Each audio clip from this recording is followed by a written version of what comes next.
দুইটা সময় তওবা করে লাভ নাই। একটা হচ্ছে মৌতের যন্ত্রণা শুরু হয়ে গেলে, মৃত্যুর যন্ত্রণা শুরু হয়ে গেলে আগে পা থেকে শুরু হয়ে আস্তে আস্তে গলার দিকে আসে।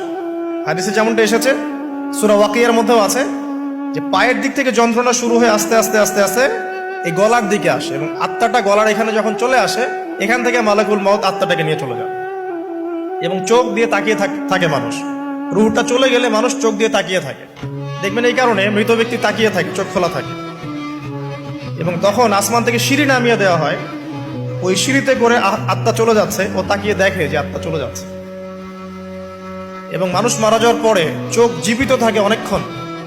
মেডিকেল সায়েন্স যারা পড়েছে তাদেরকে জিজ্ঞাসা করবে, মানুষ ডেড হয়ে গেলেও চোখ দেখবেন আরো কয়েক ঘন্টা, হয়তো আরো নির্দিষ্ট একটা সময় পর্যন্ত চোখটা কিন্তু জীবিত থাকে।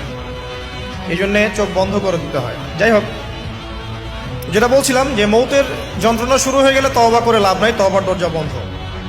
আর পশ্চিম দিক থেকে সূর্য উঠে গেলে তওবা করে লাভ নাই, তওবার দরজা বন্ধ।